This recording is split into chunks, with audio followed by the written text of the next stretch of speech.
What up, what up, what up, what up? DUP League. It is season 2 of the Training Day with Tom Bardis show. I'm excited.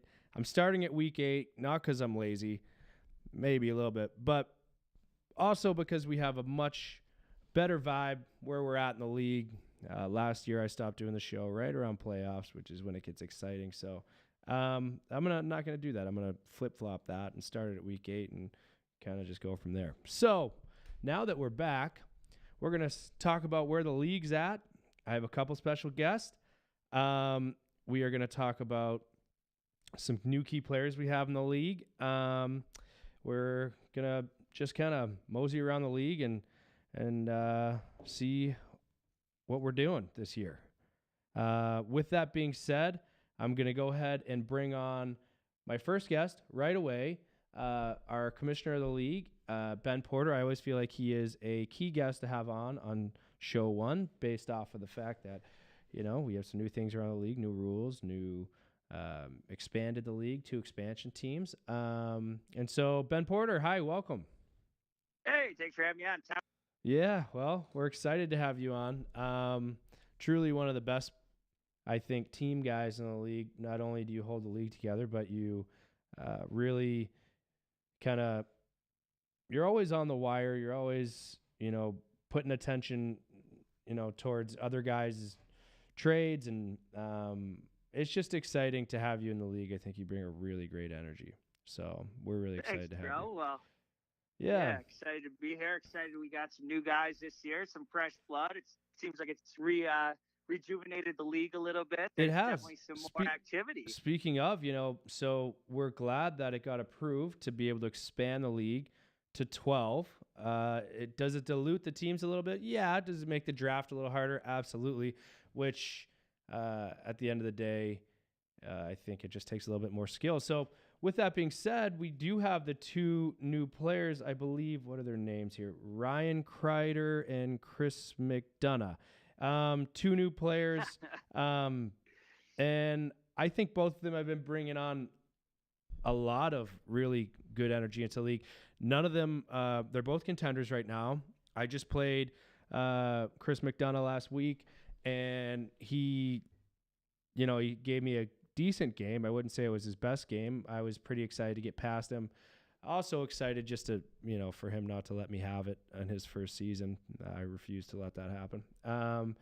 And so, but at the same time, he lost with grace, and, it was just really, really nice to smack him around a bit during his first season. And then we have Ryan Crider, who is in the league, and he's, really making some trades and always buzzing around the league. At least I'm getting texts from him throughout the week, asking for stuff. I wouldn't say it's really the best stuff, but, I do get asked occasionally, to make some trades, and I like that. So I think those are the type of guys from here on out that we should bring onto the league. What are your thoughts on the new players? Well, I got to think, it's great to have a couple guys who are really active, because I feel like a couple of the guys in this league aren't active enough. And so adding 2 people who are always out there looking to improve the team obviously helps. I definitely think your beatdown of Mr. McDonough last week, winning by 44 points, maybe that was the impetus for him to make that big trade. I think it was. I agree. I don't want to say anything, but it does feel good to have an influence on someone's week. Yeah, well, no kidding. And I was just looking. I didn't realize that you beat him down by that much. But that Mitch Trubisky, you just picked him up a week before just to get ready for that matchup, and then rolled him out there to a nice 36 points. Well, one thing that I'm definitely not afraid of, and I feel like guys should pay more attention to when they're making trades, when they're picking guys up off waivers, it's not a name game.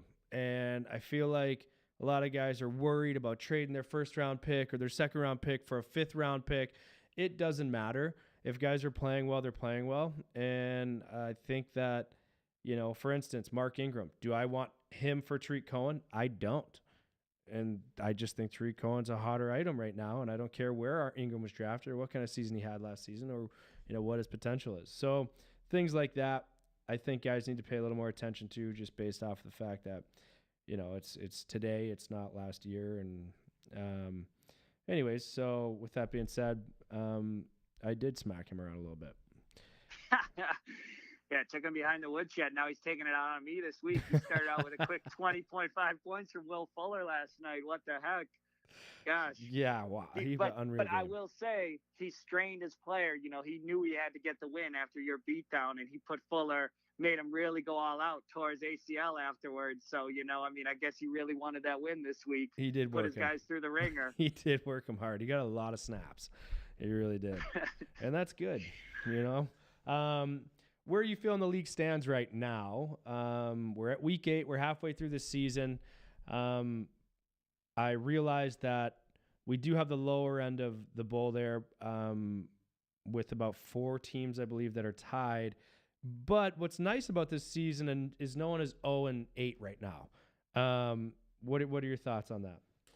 Yeah, I mean, if you look at it, right now, you know, we take 8 teams to the playoffs. So with going to 14 from 12, it used to mean that only 4 guys didn't make the playoffs. Now it's 6. But looking at the standings, I mean, Riley right now is in the last transfer spot, the 8th seed right now, and he's 3-4. And you know, Crider nipping at the heels also at 3-4 with a few less points. But then the other, you know, the other guys are all 2-5. So that just means everybody's 1 game out of it. I mean, it's anybody's ball game. You make the playoffs, you can make a run.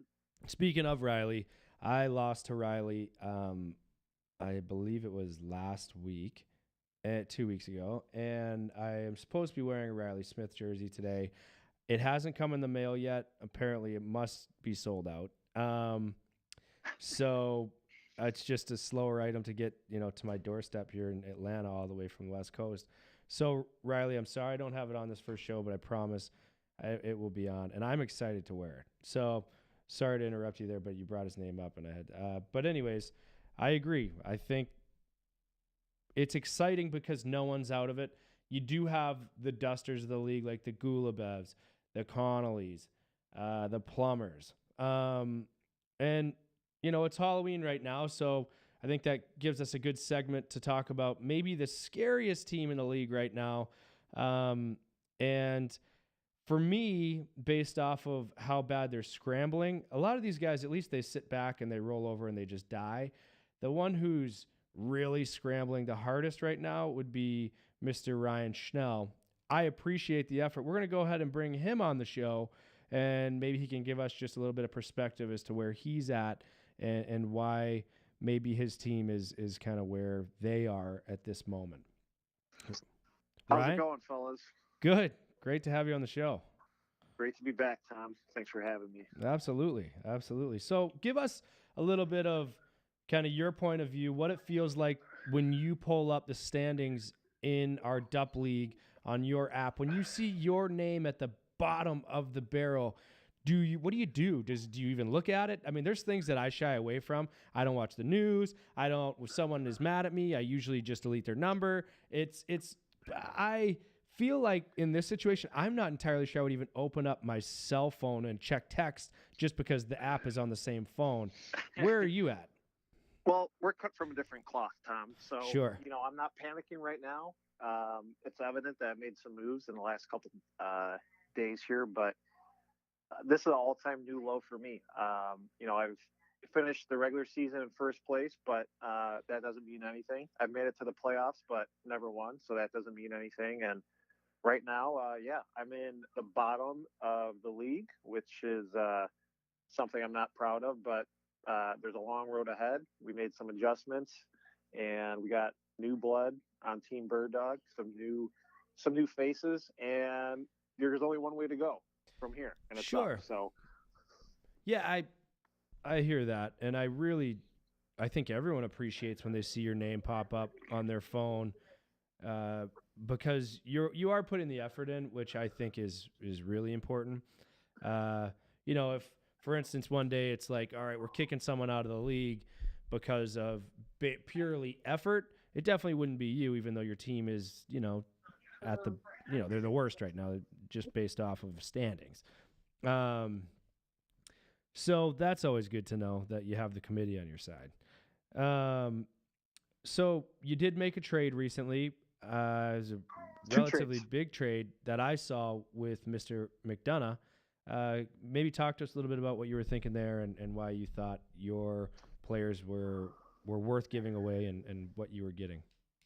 Yeah, well, I was probably spending a good 3 or 4 days trying to get a trade done with McDonough, and we were going back and forth for quite a while on different options.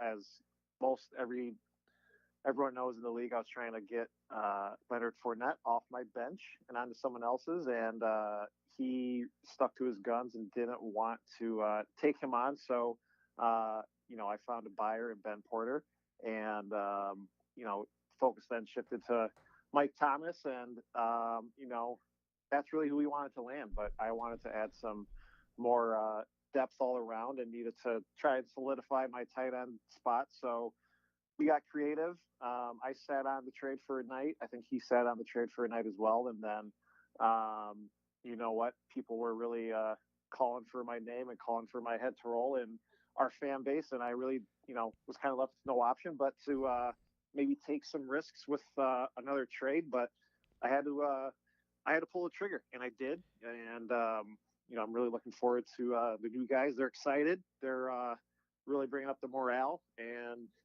we're gonna give the first loss of the season to Mr. Tice this week.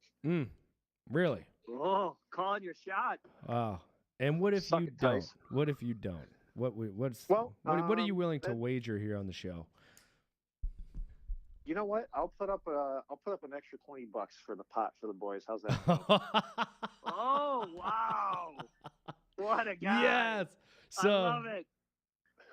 Ray, are you hearing the same sound that I'm hearing? Is it? Oh, okay.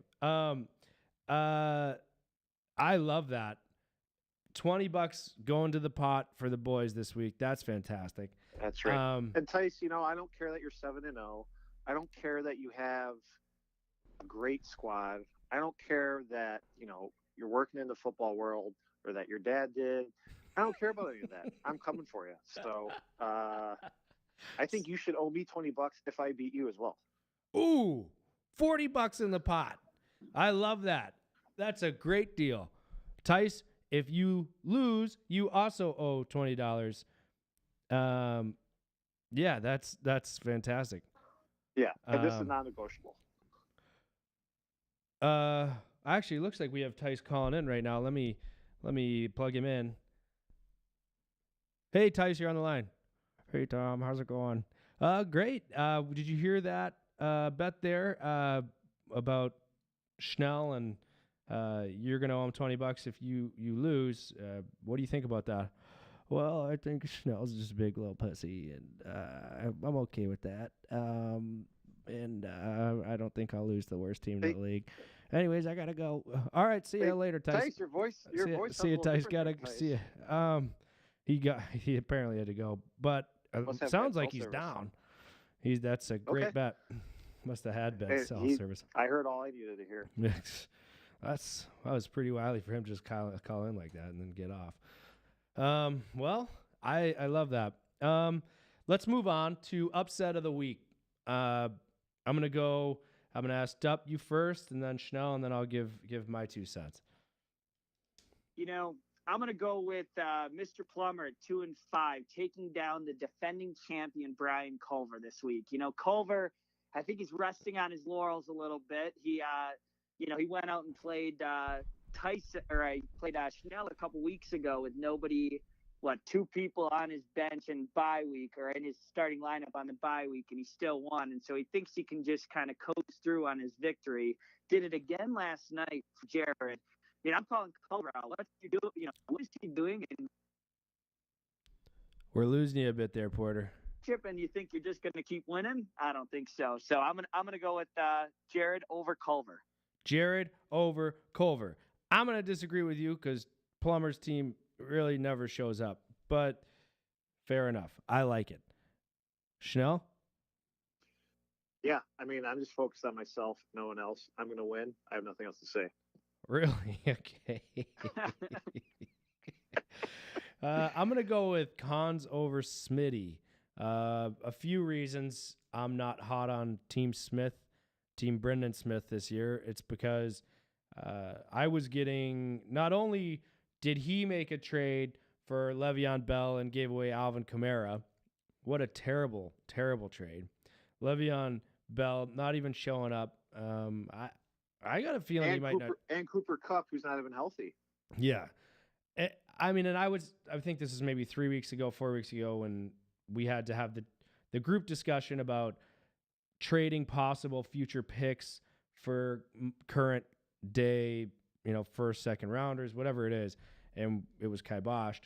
But that was all brought to the table by Smitty because I believe that he gave up on his own team so early on in the season, which he really can't do. He's actually not out of it at all. I think I have the same record as him right now. My team is clearly better. But I just, there's something about his, holding on to the trophy for 2 years, acting like he won it last year. I'm not even sure Culver ever even touched it. That sucks. And it should be a fine. And, I think we've said that before, but there's really been nothing done about that, which is pretty upsetting. So, I think there should be rules about how fast guys get the trophy, and, maybe the league pays for the shipping. I don't know.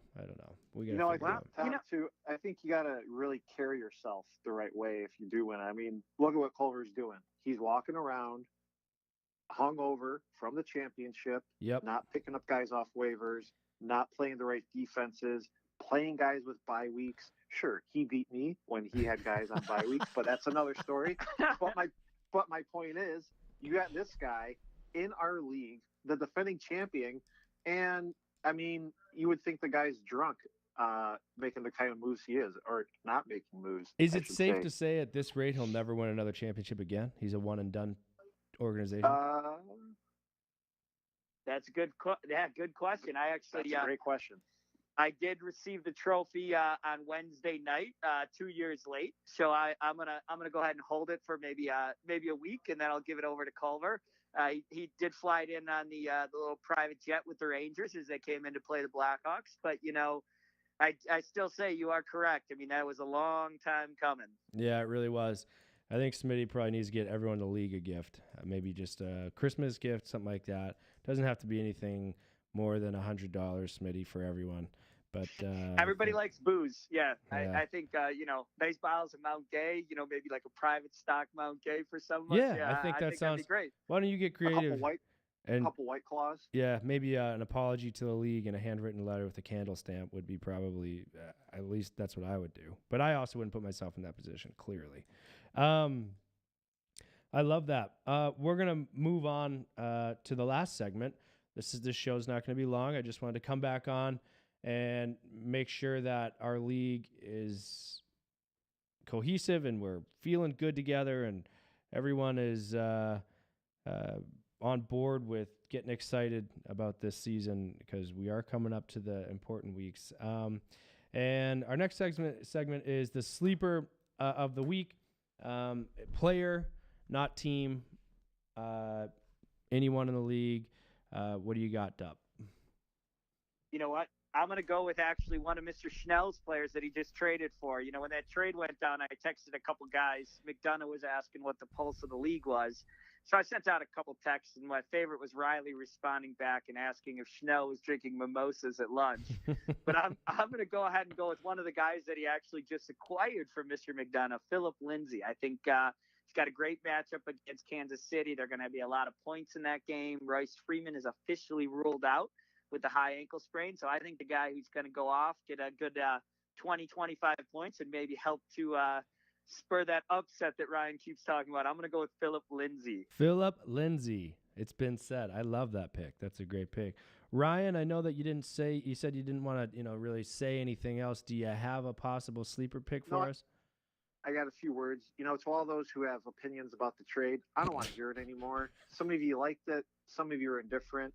Riley thinks I was drunk on mimosas. Streeter's not happy. Others are scratching their heads going, what the fuck was that? I don't want to hear it anymore. Let's move on. The trade's been made. I got players that are going to make a difference. And that's the end of that. So on to the sleeper. I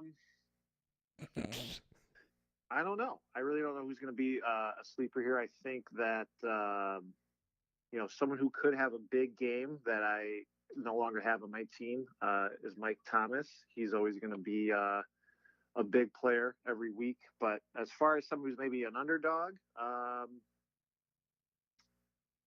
I'm I'm gonna pass it to you, Tom. I gotta do a little bit more research. Really? Okay, fair enough. I love how upset you're getting on the show. Clearly, you're not satisfied with anything you've done this season, and that's okay. I just think it's good that you're upset. That way, I mean, at least we know you care. My sleeper would be Kirk Cousins this week. I think Cousins is going to light up Tampa at home. And no, not Tampa, New Orleans. And I think he is going to get 28 points. 28 points. That's a lot of points for Kirk Cousins, and I think he's really going to have himself a day. I think Thielen's going to be on the receiving end of a lot of those. Yeah, so maybe even Diggs. Maybe Diggs will get a shot this week. Yeah. Wow, so that's two for Snell. So maybe that prediction of the win over Tice. I got a Lindsey prediction, and you got a Cousins. You're sitting pretty over there, Snell. Yeah, seriously. Hey, I love the love. Well, hopefully your team does do something this week. You're not out of it by any means. You're not in last place alone, so that's good. I mean, if you get a win now, a win next week, you're back in it. Absolutely. Even a win this week gets you back in it, especially since you're playing Tice. So that's, like I said, I think anyone that's in last place, Plummer, Connolly, Gulubev, Johnson, Schnell, I think it's important to know that you're not really that far off from having a chance to make playoffs. We have 8 games left.